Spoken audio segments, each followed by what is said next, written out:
بسم الله الرحمن الرحيم. الحمد لله الذي أنزل على عبده الكتاب ولم يجعل له عوجا قيما لينذر بأسا شديدا من لدنه ويبشر المؤمنين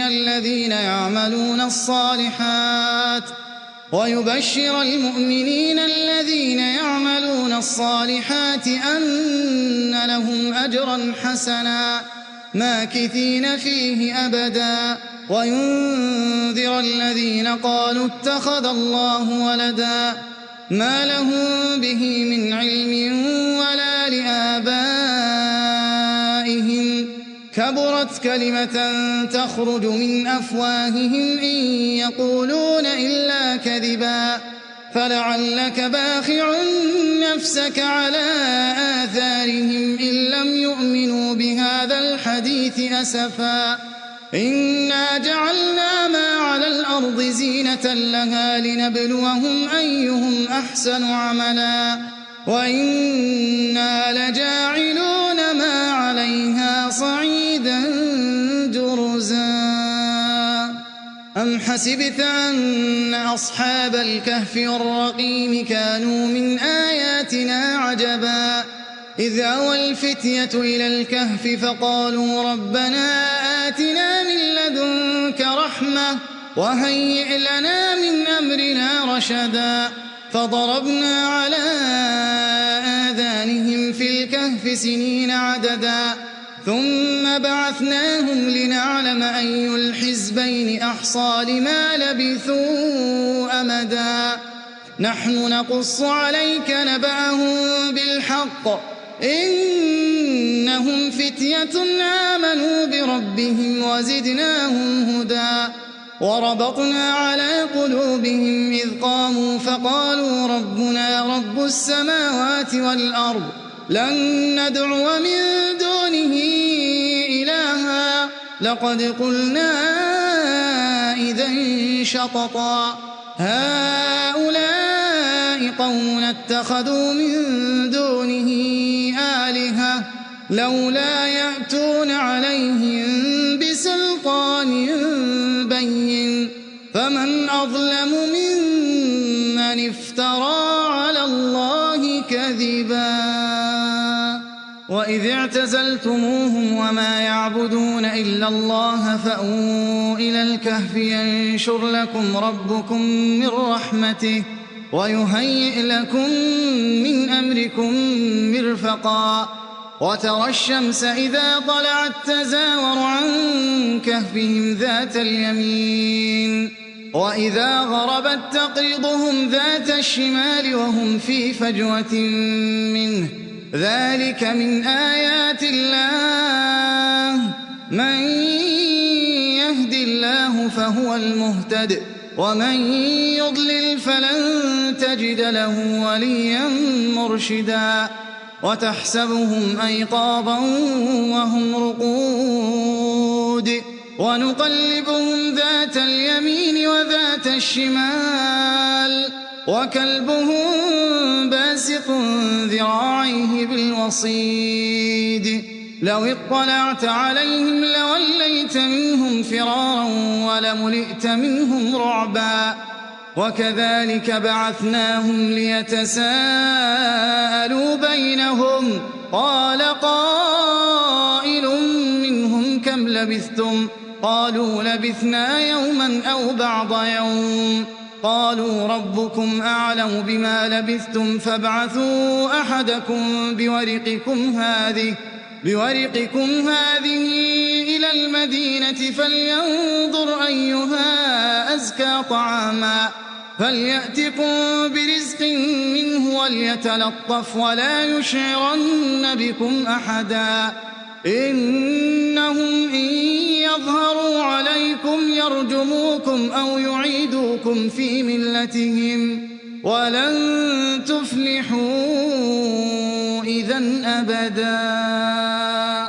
وكذلك أعثرنا عليهم ليعلموا أن وعد الله حق وأن الساعة لا ريب فيها إذ يتنازعون بينهم أمرهم فقالوا ابنوا عليهم بنيانا ربهم أعلم بهم قال الذين غلبوا على أمرهم لنتخذن عليهم مسجدا سيقولون ثلاثة رابعهم كلبهم ويقولون خمسة سادسهم كلبهم رجما بالغيب ويقولون سبعة وثامنهم كلبهم قل ربي أعلم بعدتهم ما يعلمهم إلا قليل فلا تمار فيهم إلا مراء ظاهرا ولا تستفت فيهم منهم أحدا ولا تقولن لشيء إني فاعل ذلك غدا إلا أن يشاء الله واذكر ربك إذا نسيت وقل عسى أن يهديني ربي لأقرب من هذا رشدا ولبثوا في كهفهم 300 سنين وازدادوا 9 قل الله أعلم بما لبثوا له غيب السماوات والأرض أبصر به وأسمع ما لهم من دونه من ولي ولا يشرك في حكمه أحدا واتل ما أوحي إليك من كتاب ربك لا مبدل لكلماته ولن تجد من دونه ملتحدا واصبر نفسك مع الذين يدعون ربهم بالغداة والعشي يريدون وجهه ولا تعد عيناك عنهم تريد زينة الحياة الدنيا ولا تطع من أغفلنا قلبه عن ذكرنا واتبع هواه وكان أمره فرطا وقل الحق من ربكم فمن شاء فليؤمن ومن شاء فليكفر إنا أعتدنا للظالمين نارا أحاط بهم سرادقها وإن يستغيثوا يغاثوا بماء كالمهل يشوي الوجوه بئس الشراب وساءت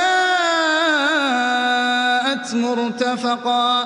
إن الذين آمنوا وعملوا الصالحات إنا لا نضيع أجر من أحسن عملا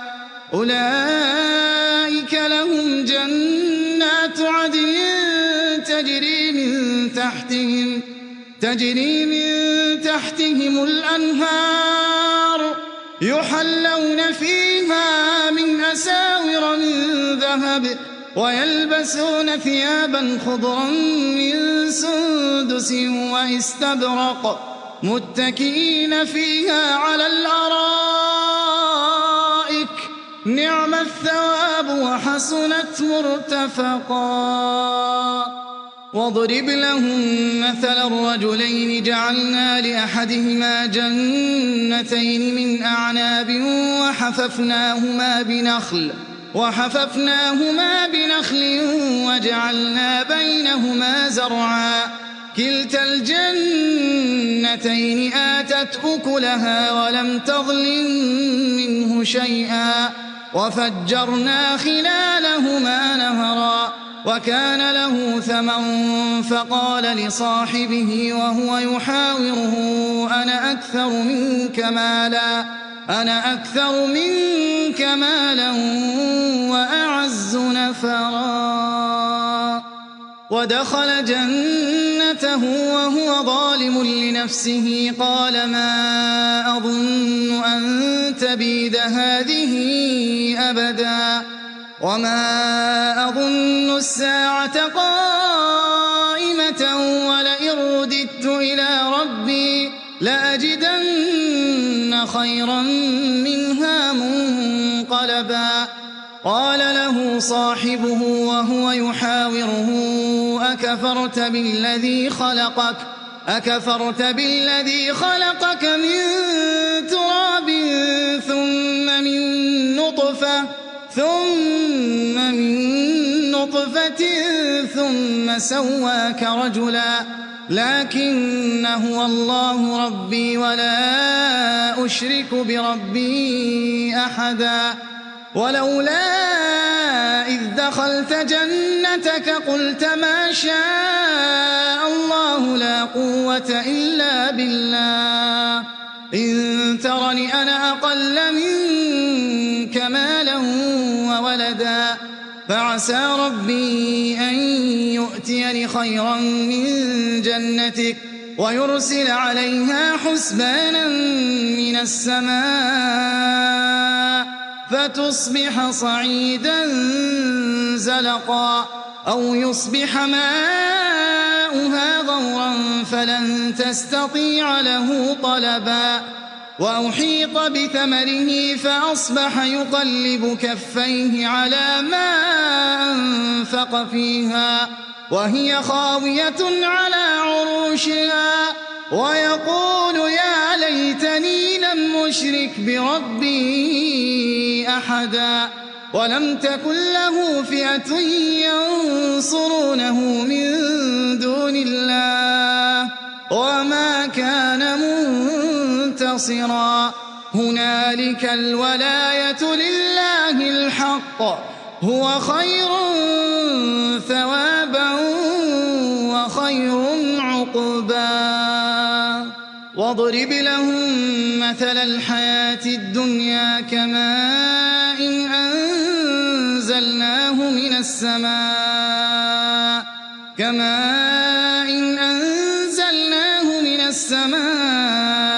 فاختلط به نبات الأرض فأصبح هشيما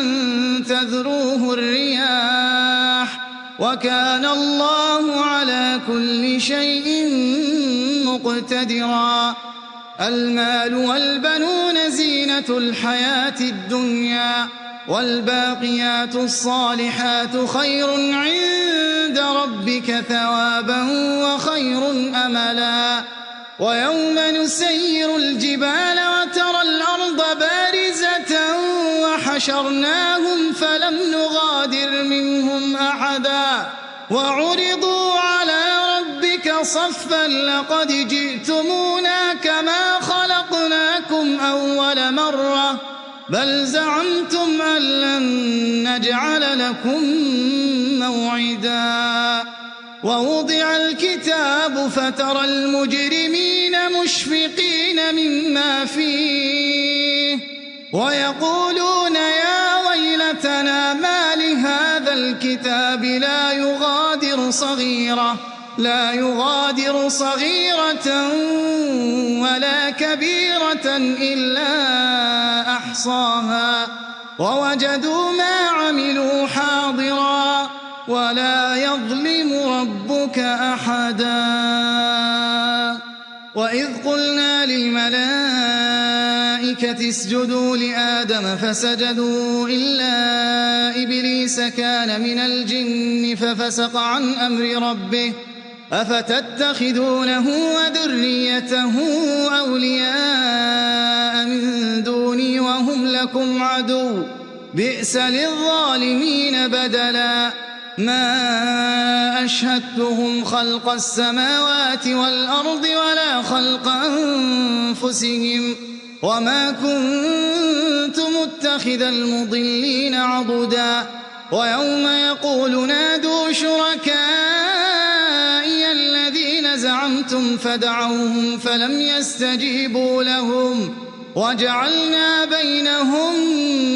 موبقا ورأى المجرمون النار فظنوا أنهم مواقعوها ولم يجدوا عنها مصرفا ولقد صرفنا في هذا القرآن للناس من كل مثل وكان الإنسان أكثر شيء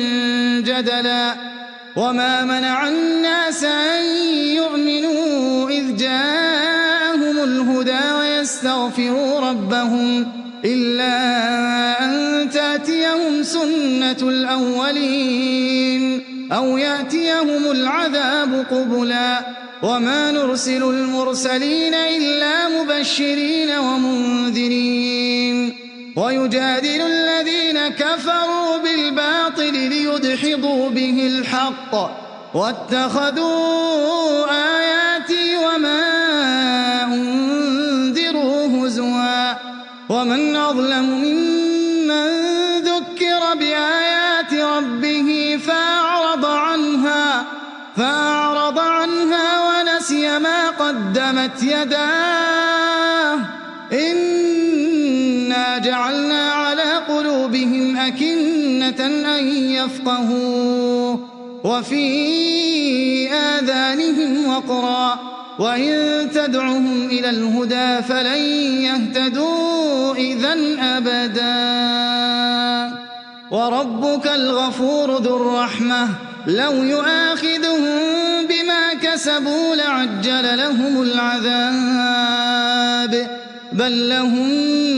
موعد لن يجدوا من دونه موئلا وتلك القرى أهلكناهم لما ظلموا وجعلنا لمهلكهم موعدا وإذ قال موسى لفتاه لا أبرح حتى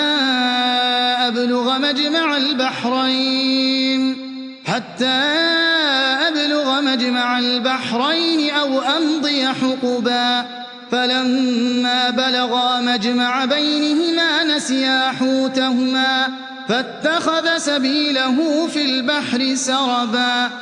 فلما جاوزا قال لفتاه آتنا غداءنا لقد لقينا من سفرنا هذا نصبا قال أرأيت إذ أوينا إلى الصخرة فإني نسيت الحوت وما أنسانيه إلا الشيطان أن أذكره واتخذ سبيله في البحر عجبا قال ذلك ما كنا نبغي فارتدا على آثارهما قصصا فوجدا عبدا من عبادنا آتيناه رحمة من عندنا وعلمناه من لدنا علما قال له موسى هل أتبعك على أن تعلمني مما علمت رشدا قال إنك لن تستطيع معي صبرا وكيف تصبر على ما لم تحط به خبرا قال ستجدني إن شاء الله صابرا ولا أعصي لك أمرا قال فإن اتبعتني فلا تسألني عن شيء حتى أحدث لك منه ذكرا فانطلقا حتى إذا ركبا في السفينة خرقها قال خرقتها لتغرق أهلها لقد جئت شيئا إمرا قال ألم أقل إنك لن تستطيع معي صبرا قال لا تؤاخذني بما نسيت ولا ترهقني من أمري عسرا فانطلقا حتى إذا لقيا غلاما فقتله قال أقتلت نفسا زكية بغير نفس لقد جئت شيئا نكرا قال ألم أقل لك إنك لن تستطيع معي صبرا قال إن سألتك عن شيء بعدها فلا تصاحبني قد بلغت من لدني عذرا فانطلقا حتى إذا أتيا أهل قرية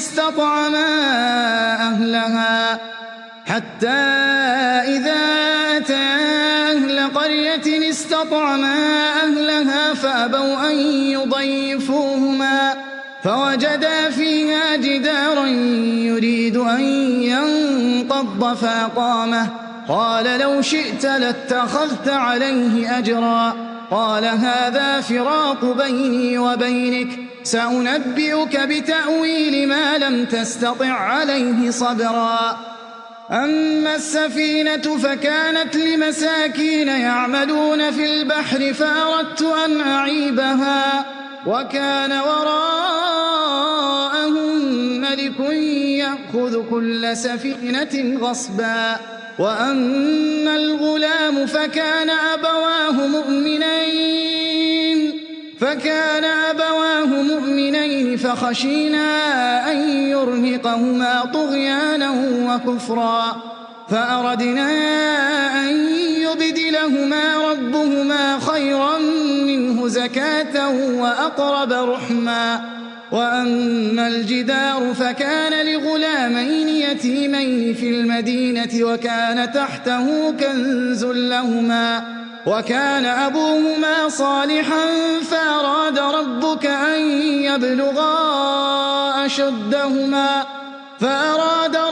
أن يبلغا أشدهما ويستخرجا كنزهما رحمة من ربك وما فعلته عن أمري ذلك تأويل ما لم تسطع عليه صبرا ويسألونك عن ذي القرنين قل سأتلو عليكم منه ذكرا إنا مكنا له في الأرض وآتيناه من كل شيء سببا فأتبع سببا حتى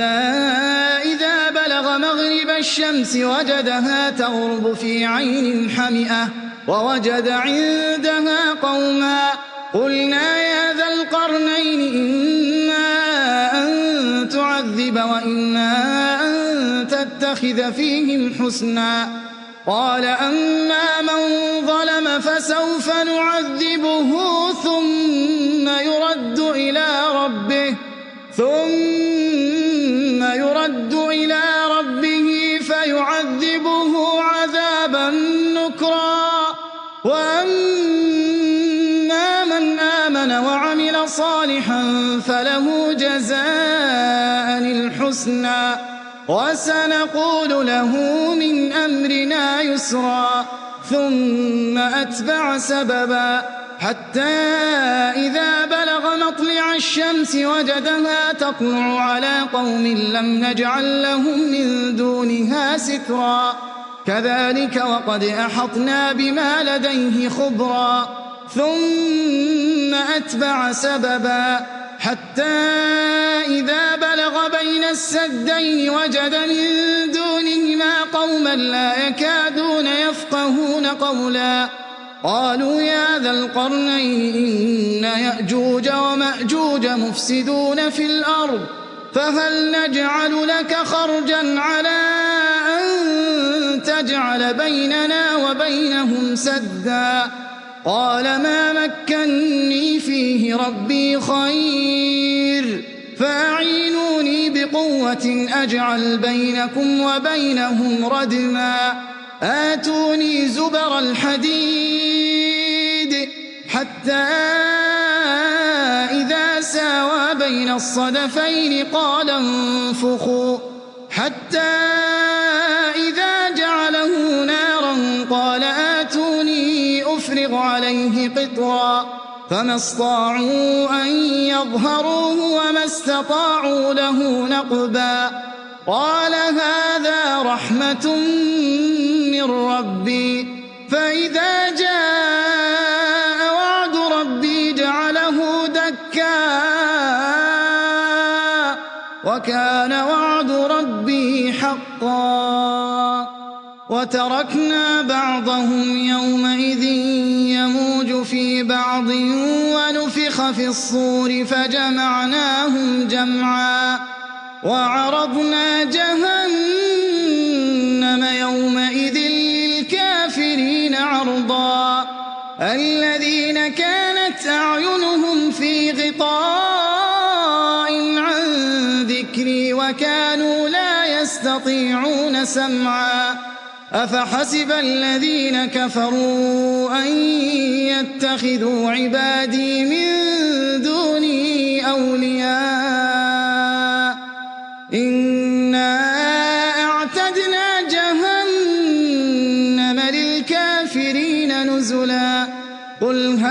نُنَبِّئُكُم بِالْأَخْسَرِينَ أَعْمَالًا الَّذِينَ ضَلَّ سَعْيُهُمْ فِي الْحَيَاةِ الدُّنْيَا وَهُمْ يَحْسَبُونَ أَنَّهُمْ يُحْسِنُونَ صُنْعًا أُولَئِكَ الَّذِينَ كَفَرُوا بِآيَاتِ رَبِّهِمْ وَلِقَائِهِ فَحَبِطَتْ أَعْمَالُهُمْ فَلَا نُقِيمُ لَهُمْ يَوْمَ الْقِيَامَةِ وَزْنًا ذَلِكَ جَزَاؤُهُمْ جَهَنَّمُ بما كفروا واتخذوا آياتي ورسلي هزوا إن الذين آمنوا وعملوا الصالحات كانت لهم جنات الفردوس نزلا خالدين فيها لا يبغون عنها حولا قل لو كان البحر مدادا لكلمات ربي لنفد البحر قبل أن تنفد كلمات ربي ولو جئنا بمثله مددا قل إنما أنا بشر مثلكم يوحى إلي أنما إلهكم إله واحد فمن كان يرجو لقاء ربه فليعمل عملا صالحا ولا يشرك بعبادة ربه أحدا